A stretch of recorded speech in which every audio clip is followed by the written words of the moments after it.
आज शुक्रवार का दिन है।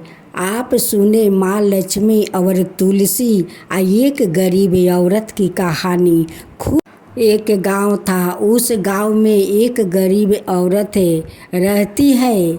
उस औरत हमेशा माँ लक्ष्मी और तुलसी का हमेशा नाम जपती रहती है।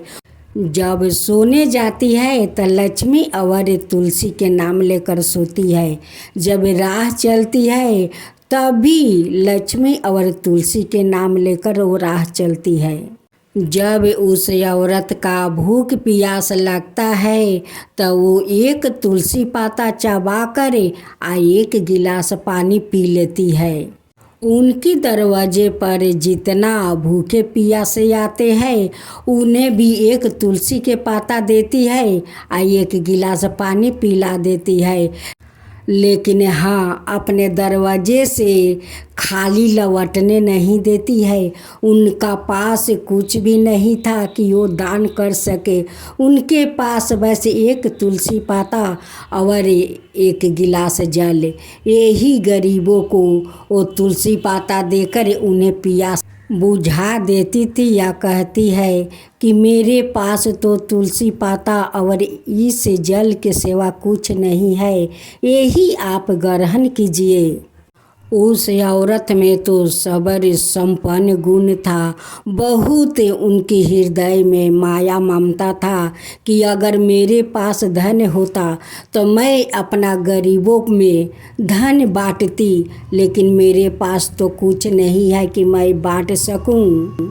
जो बस्ती में उस औरत रहती है उस बस्ती के बहुत लोग गरीब था।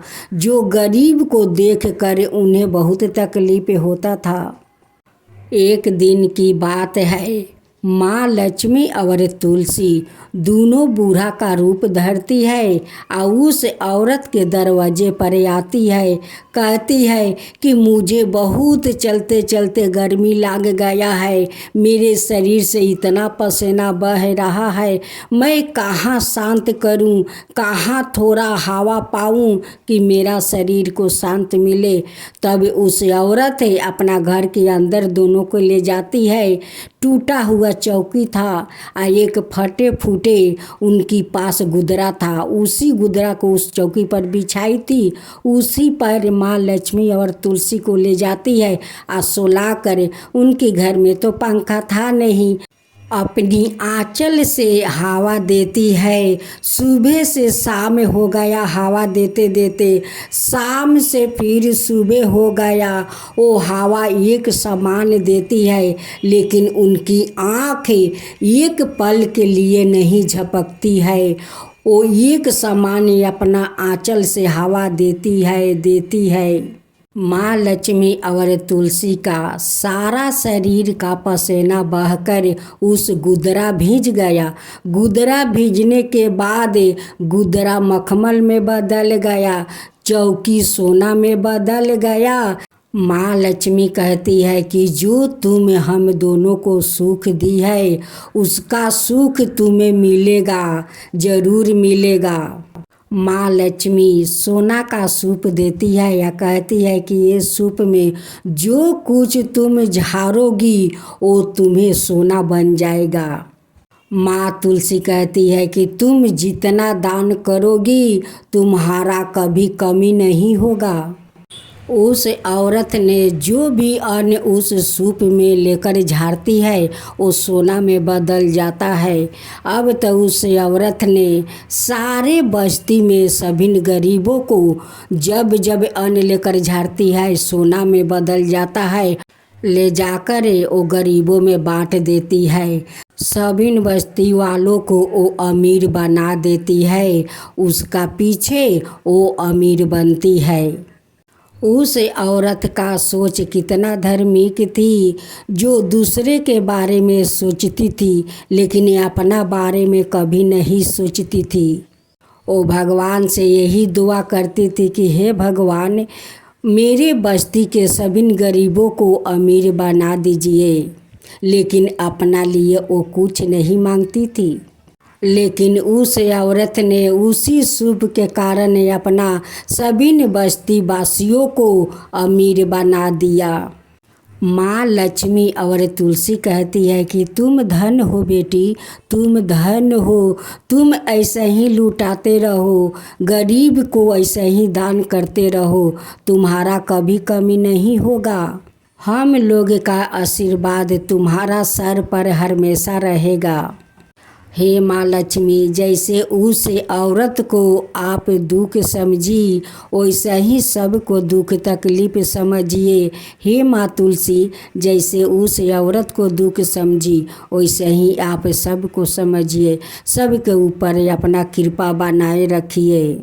तुलसी माता की जय हो, लक्ष्मी माता की जय हो। बुढ़िया थी जिसके 7 बेटे थे, उनमें से 6 कमाते हैं और 1 ना कमाने वाला है।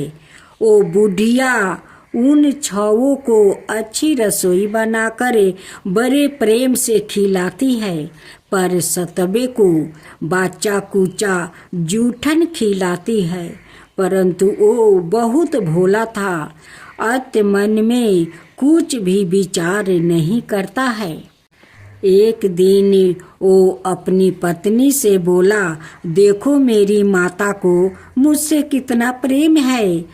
उसने कहा, वो तुम्हें सभिन की जूठन खिलाती है, फिर भी तुम्हें ऐसा कहते हो। उनकी पति कहते हैं कि मेरी माँ मुझे कभी जूठन नहीं खिलाती है। उनकी पत्नी कहती है कि चाहे तो तुम समय आने पर देख सकते हो। एक दिन बहुत बड़ा त्योहार आया। बुढ़िया ने 7 प्रकार का भोजन और चूरमे के लड्डू बनाया। 7वां लड़का यहाँ बात जांचने के लिए सिर दुखाने का बहाना करके पतला कपड़ा ओढ़ कर सो गया और देखने लगा माँ ने उनको बहुत अच्छे आसनों पर बैठाया है और 7 प्रकार के भोजन और लड्डू परोसी है। वो उन्हें बड़े प्रेम से खिला रही है।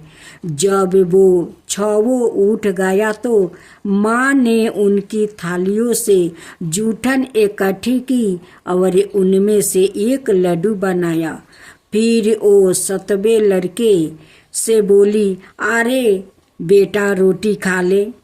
वो बोला, माँ मैं भोजन नहीं करूँगा, मैं तो परदेश जा रहा हूँ। माँ ने कहा, कल जाता है तो आज ही चला जा। वो घर से निकल गया।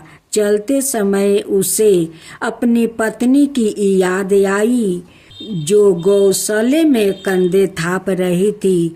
वो बोला, हम परदेश को जा रहे हैं, आगे कुछ कल तुम रहियो संतोष से, धर्म अपना पालन करियो रहियो संतोष से। इस पर उनकी पत्नी बोली, जाओ पिया आनंद से हमारी सोच हटाइए, राम भरोसे हम रहे, ईश्वर तुम्हें सहाये। देहू निशानी अपनी देख धरू मैं धीरे, सुधी हमारी ना बिसारियो रखियो मन गंभीर। इस पर उनकी पति बोला, मेरे पास कुछ नहीं है, यह अंगूठी है सो ले लो और मुझे भी अपनी कोई निशानी दे दो। वो बोली, मेरे पास क्या है, यह है गोबर भरे हाथ है। यह कहकर उसने उसकी पीठ पर गोबर भरे हाथ की थापा मार दिया। वो लड़का चल दिया।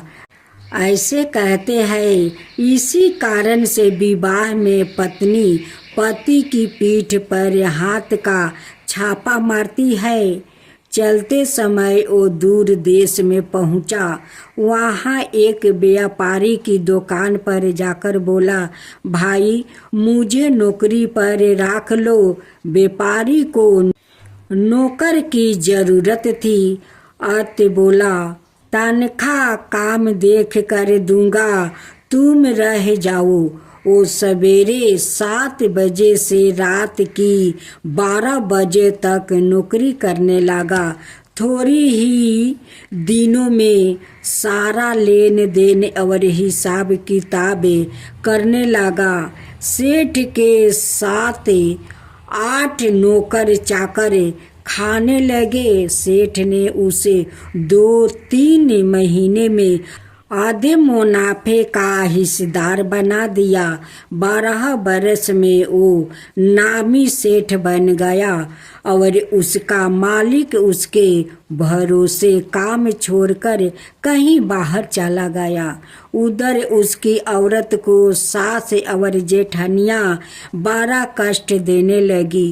वो उसे लकड़ी लेने जंगल में भेजती है, भूसी की रोटी देती है, फूटे नारियल में पानी देती है। वो बड़े कष्ट से जीवन बिताती है।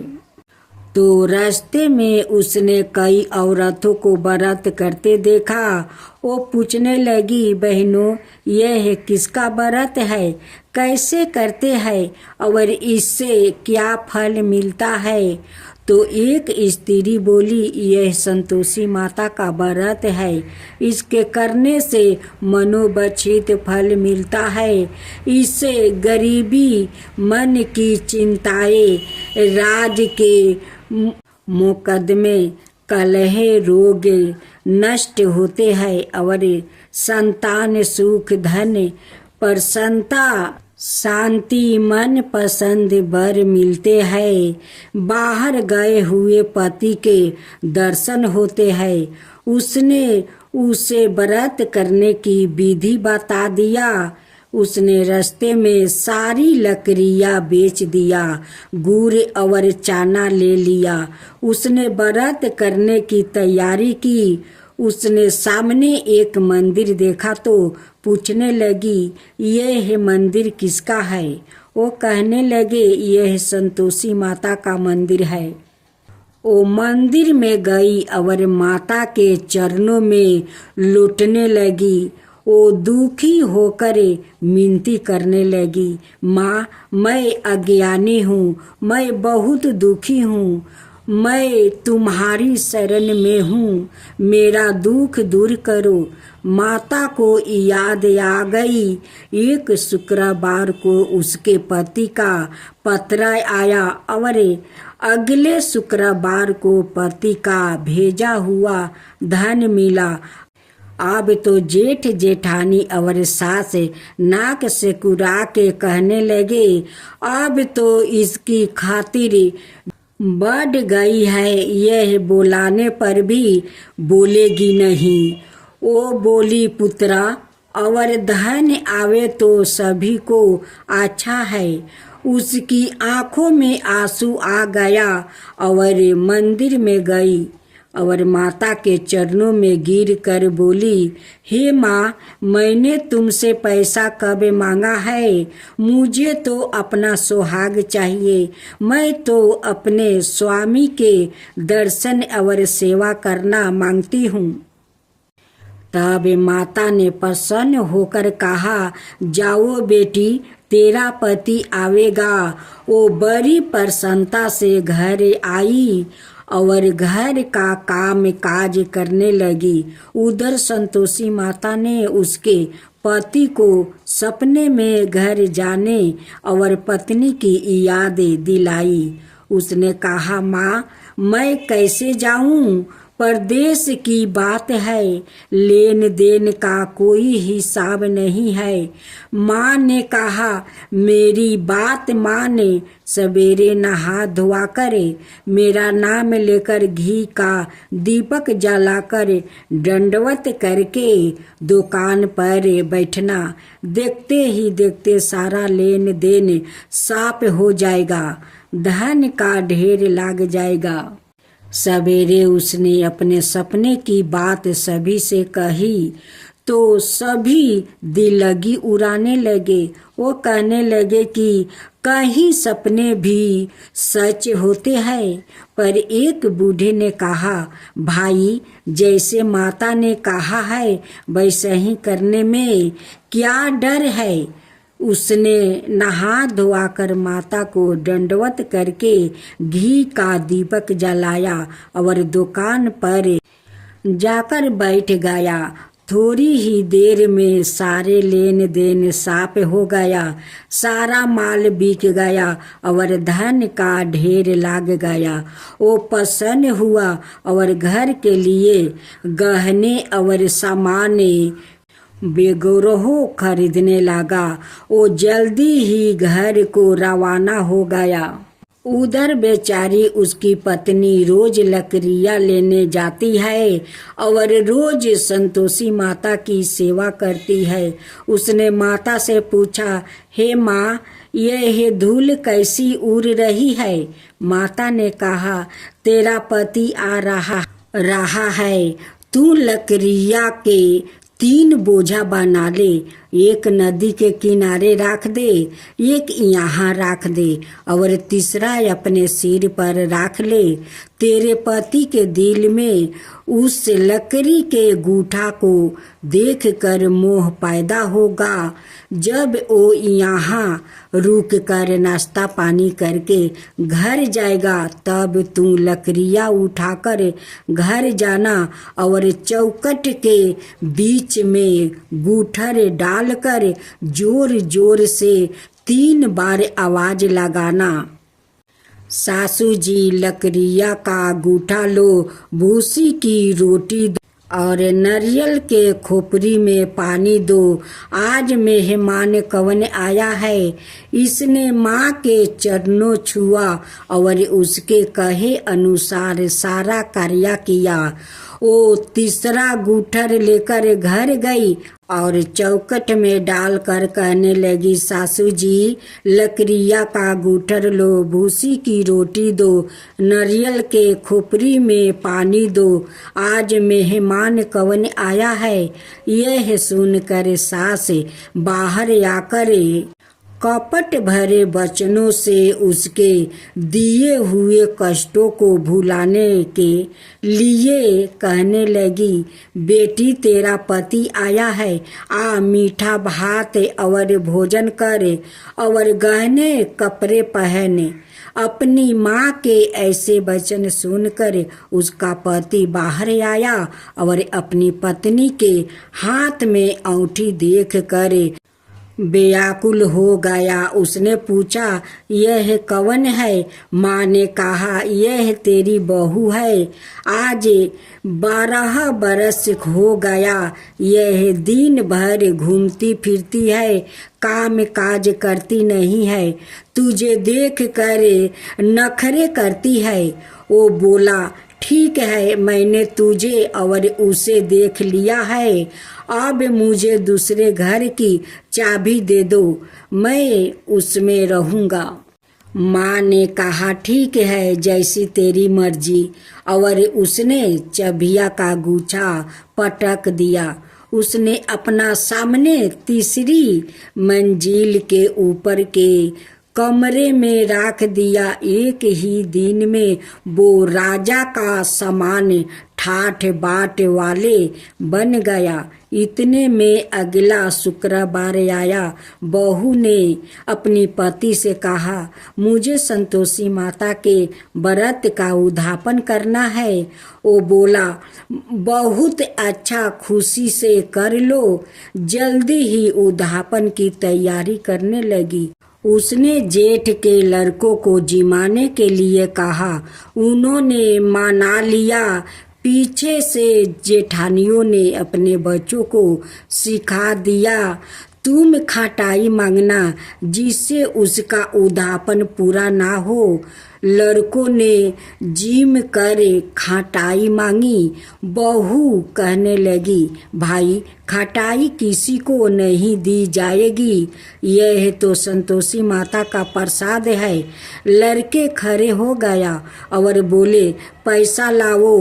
वो बोली, कुछ ना समझ सकी उनका क्या भेद है। उसने पैसा दे दिया और वो इमली की खटाई मांग कर खाने लगा। इस पर संतोषी माता ने उस पर क्रोधित हो गई। राजा के दूत उसके पति को पकड़ कर ले गया। वहाँ बेचारी बड़ी दुखी हुई और रोती हुई माता जी के मंदिर में गई और उनके चरणों में गिरकर कहने लगी, हे माता, यह क्या किया?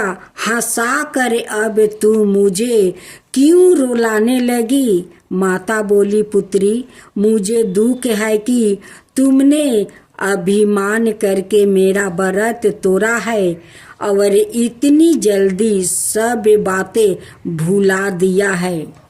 वो कहने लगी, माता, मेरा कोई अपराध नहीं है।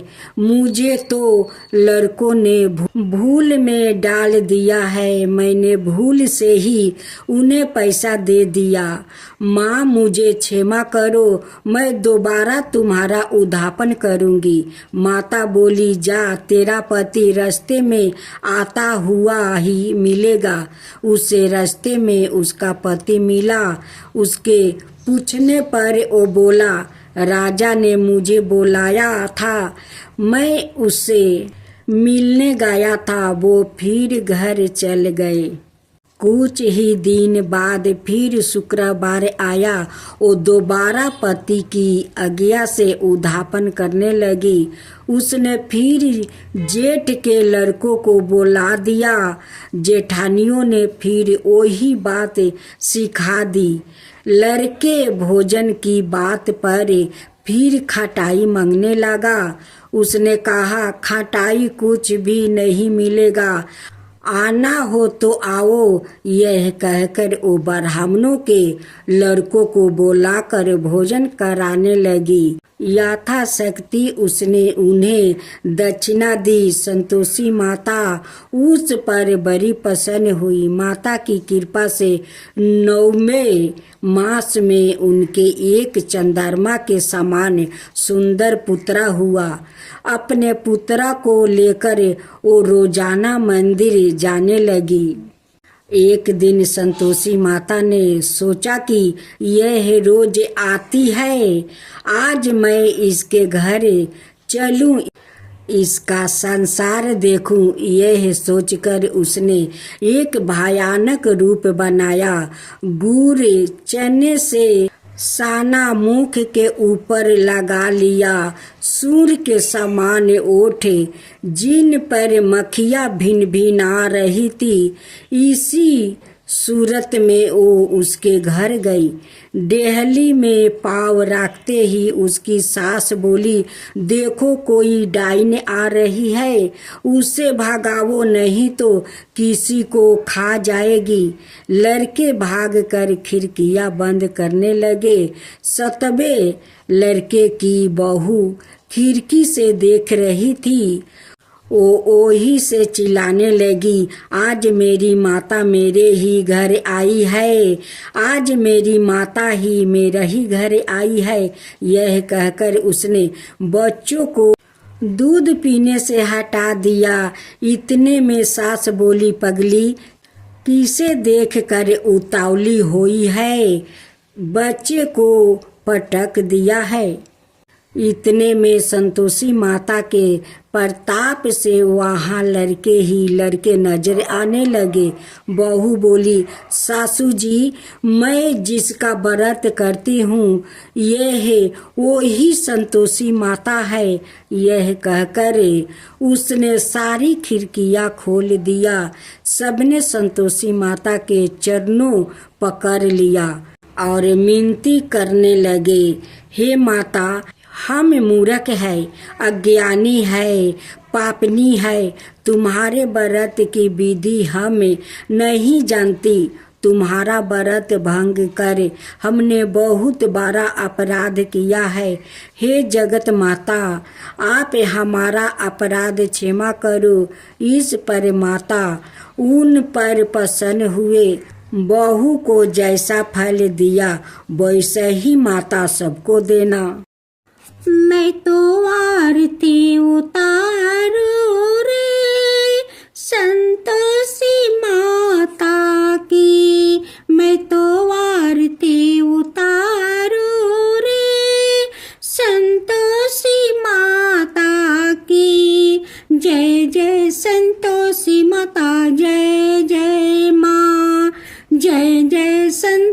संतोषी माता जय जय माँ।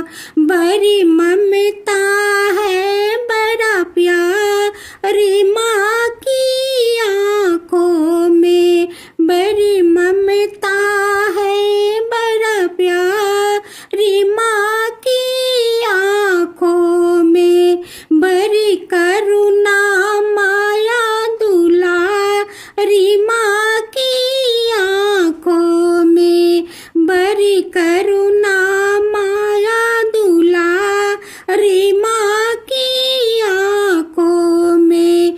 क्यों ना देखूं मैं बारंबार माँ की आँखों में, क्यों ना देखूं मैं बारंबार माँ की आँखों में।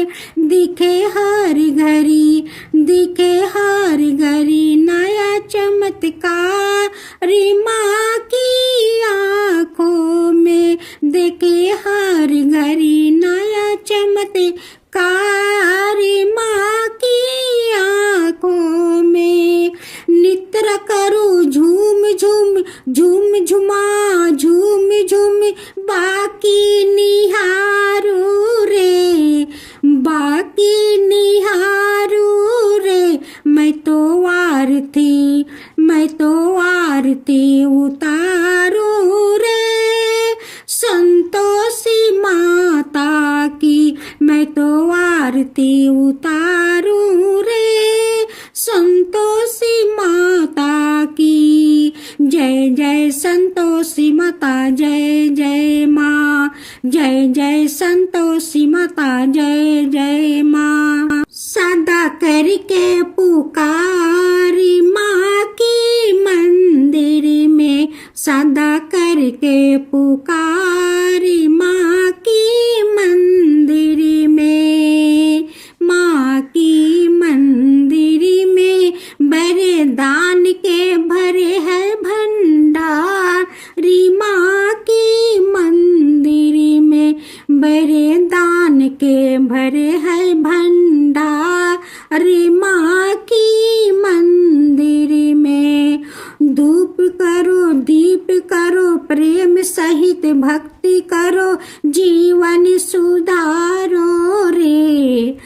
धूप करो दीप करो प्रेम सहित भक्ति करो जीवन सुधारो रे।